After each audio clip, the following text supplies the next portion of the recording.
et nous dormions sur le canapé. Nous prenions la douche au YMCA et nous n'avions qu'un seul ordinateur. Mais si vous vous lancez dans une entreprise où le marché est déjà en place et que vous faites face à un important concurrent bien implanté, alors votre produit ou service doit être bien meilleur que le leur. Par exemple, chez Tesla, nous n'avons jamais dépensé d'argent en publicité. Nous investissons tout l'argent dans la recherche et le développement. Je pense que la première règle est, en fonction de la performance que vous visez, et notamment si vous démarrez une entreprise, que vous devez travailler super dur. Et qu'est-ce que j'entends par super dur? Eh bien, lorsque mon frère et moi avons lancé notre première entreprise, au lieu d'acheter un appartement, nous avions simplement loué un petit bureau, et nous dormions sur le canapé. Nous prenions la douche au YMCA, et nous n'avions qu'un seul ordinateur. Donc le site web fonctionnait pendant la journée, et pendant la nuit je programmais, 7 jours sur 7, sans arrêt.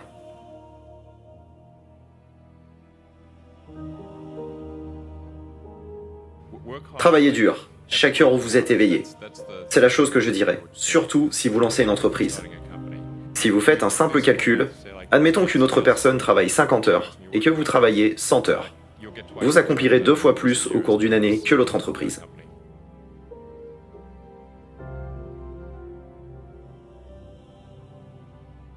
Je pense que la deuxième est de vous assurer que la chose sur laquelle vous travaillez sera un bon produit ou service. Ça doit être un très bon produit. Je reviens sur ce que j'ai dit un peu plus tôt. Lorsque vous êtes une nouvelle entreprise, à moins que ce soit un nouveau secteur ou un nouveau marché, si c'est un marché inexploité, alors vous avez plus de marge de manœuvre. Le niveau est plus bas pour votre produit ou service. Mais si vous vous lancez dans une entreprise où le marché est déjà en place et que vous faites face à un important concurrent bien implanté, alors votre produit ou service doit être bien meilleur que le leur.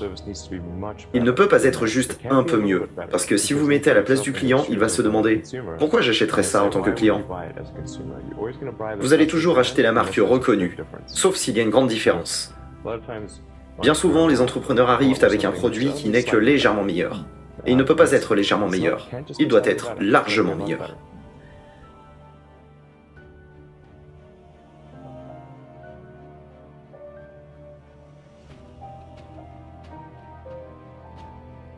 L'autre chose que je dirais est que si vous créez votre entreprise ou si vous rejoignez une entreprise, la chose la plus importante est d'attirer des personnes remarquables.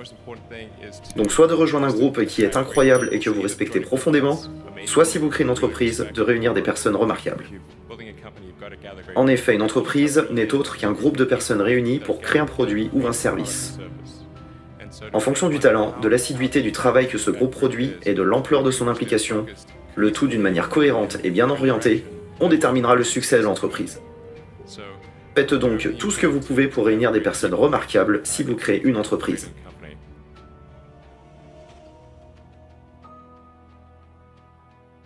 Ensuite, je vous conseillerais de porter votre attention sur le signal, et non sur le bruit. Beaucoup d'entreprises se trompent. Elles dépensent de l'argent pour des choses qui n'améliorent pas le produit. Par exemple, chez Tesla, nous n'avons jamais dépensé d'argent en publicité. Nous investissons tout l'argent dans la recherche et le développement, la fabrication et la conception, pour tenter d'améliorer la voiture autant que possible. Et je pense que c'est la voie à suivre. Donc pour toute entreprise, demandez-vous si ces efforts qu'ont entrepris les personnes aboutissent sur un meilleur produit ou service. Si ce n'est pas le cas, mettez fin à ces efforts.